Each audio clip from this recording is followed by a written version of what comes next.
Hi, my name is Sam Cassetta, and my final project is using my self-built LiDAR to scan this bench at the University of Maryland Chapel and create this 3D map. And this is done by using a Raspberry Pi with Python, OpenCV, and a laser pointer. I picked this target because I thought it'd be very fun to scan giant letters in a nice, peaceful area. LiDAR is an active sensor similar to sonar, but emits and receives laser light instead of sound to measure precise distance of the object. It is applied for high-quality mapping of objects or terrain, and it works by using a camera to capture an image with the laser present and calculating how far away each laser point is by using geometry of how far the laser source is from the camera and where the laser is on the image frame itself. In this case, the laser source is a laser pointer. This is my LiDAR system mount on a tripod.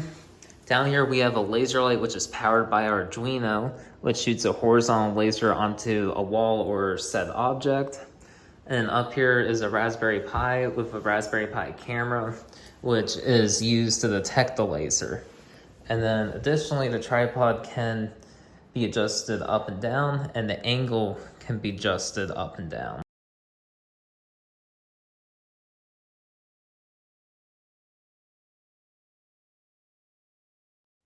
Next, multiple images with lasers were collected at set distances in inches, and this was used to finalize the calibration. And these images were run through code to generate data, and this data gives us calibration variables to use in the LiDAR equation. And by using the slider, we get a line of best fit to make sure our calibration is best optimized for real world applications. This is my final target. As you can see, there are some key features as all the letters are very big and kind of popping out. They're all made of the same material and have very distinct edges, which makes it very easy to distinguish, and it greatly helps with the point cloud itself. The bench top overhangs from all sides about like 2 inches in all directions, so like this way and this way. The P's got a solid face here. The letters are also on the back, and there's also the same overhang. And on this side, the E kind of opens up, and these little pockets are actually a little difficult to scan due to the fact that the LiDAR is set up around here, scanning up and down. Those pockets are kind of hidden. But a total of 4 scans were taken, 2 in the front, 1 focused on PEA, another focused on the ACE, 1 from the E side, and then 1 from the P side. Unfortunately, the P side had to be taken from a 45-degree angle due to the bushes, and the back side cannot be collected due to how close the wall is and the bushes in the way. The method of data collection is to take my LiDAR on the tripod and first angle it downwards at the ground. I will then capture an image with the laser line in it, and I will move the tripod up 1 degree. So if the ground is 340 degrees, I'll then move it up to 341, capture an image, move it 342, all the way up until I have a sufficient amount of points, or a bare minimum of 20 points.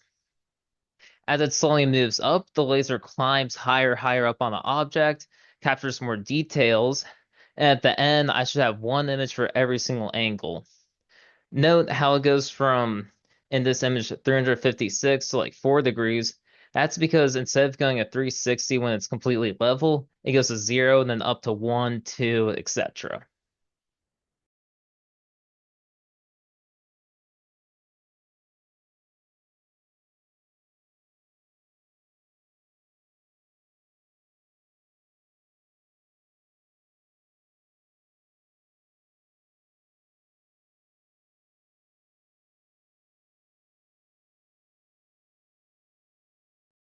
These are images captured by the Pi camera.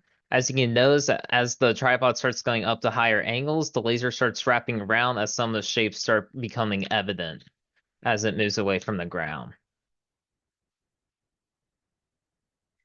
Now that the camera has all the images, what we're going to do is we're going to do a quick color filter to get rid of all the background noise, as you can see with the white specks here. And so what we're doing is we're getting min and max HSV values, and we're going to apply it to the data generation code, which essentially is the LiDAR equation. And so we're going to run the data generation code, or AKA the Lidar equation. What it's going to do is it's going to go through all the images one at a time in order in increasing angles. And it's going to give us a text file with the coordinate system of the X, Y, and Z points, which we'll use to make our 3D map. And the code at the end is going to give us a little scuffed MATLAB preview of the 3D plot. I'm now using Cloud Compare to piece together the 4 sides one at a time. Once 2 sides perfectly line up, I then use the merge tool to glue them together before I start trying to fit them with a third piece. As I do this, I use the snip tool to remove unwanted data such as bricks or walls.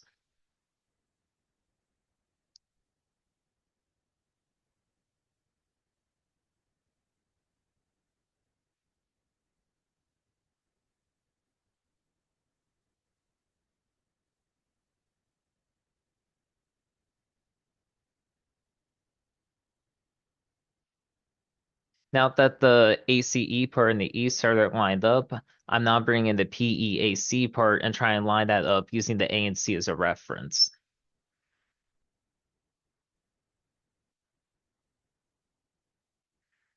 Now, finally, I'm bringing the fourth and final side, the PE and partial A side. I had to rotate 45 degrees, count for the offset. And now I'm getting rid of some noise to double check it's lined up before I prepare the final merge. Here's my final point cloud. I think it turned out super well. Some negatives are because I couldn't get the backside. The backside is a little open, unfortunately, but you can still see the points reaching out. Additionally, the top did not catch as many points as I would have liked, and there seems to be a very slight curve of how the laser reflected off of the top part. Despite this, I think it's amazing and it turned out super well. The shapes are consistent, they're consistent size, very distinct, and you can still see the shape of the top part and tell that it is supposed to be a bench. One thing I did notice is when I go over and measure using the point tool, it measures the distance between 2 points. I see when I compare it to my physical measurements I did the bench that everything is a little small by consistently a factor of 1.2. So real quick, I go over here, I go multiply and scale. I can make everything bigger by 1.2. Keep that in place. And that addresses that issue. For the last part of this video, I will attempt to make a mesh out of this point cloud. I'll first start by selecting it, going to edit, and computing some normals. And now we got some normals ready to create a mesh. I'm going to go plugins. I'm going to use Poisson Recon. I'll put that in CSS. And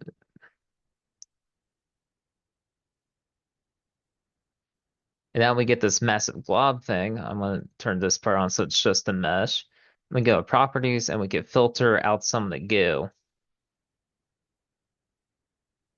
and focus more on the leathers.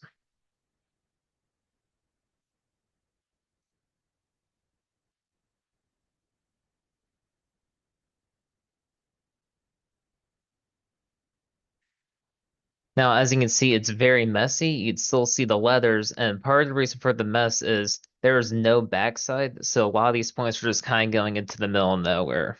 It is very unfortunate that it's just remaining open and kind of messy, but you'd still see the overall shape of it, despite it being kind of a glob and still make out the leathers. Overall, I am happy with what I have learned this class and with the final point cloud result. Thank you, Dr. Stephen Mitchell, for your guidance, and thank you for watching.